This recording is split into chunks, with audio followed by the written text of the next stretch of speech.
मैं कल एक दोस्त के घर पे गया, उसने मुझे 4 सब्जी खिलाई। वो बोला ये हमारे घर में 3 दिन पहले बनी थी, ये परसों बनी, ये कल बनी और ये आज बनी है। मैंने उससे बोला तुम फ्रेश सब्जी खाओ, केवल एक खाओ, क्या फर्क पड़ता है भाई, हमें 4 सब्जी खानी नहीं है। उसने कहा हम तो फ्रिज में रखते हैं।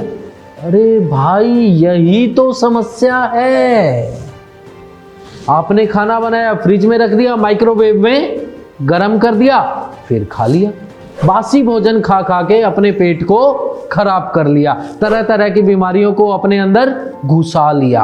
आज की आज बासी भोजन को हटाइए, एक सब्जी खाइए, मत खाइए सब्जी, लेकिन जो भी खाइए ताजा खाइए, बासी भोजन मत खाइए, मौज लीजिए।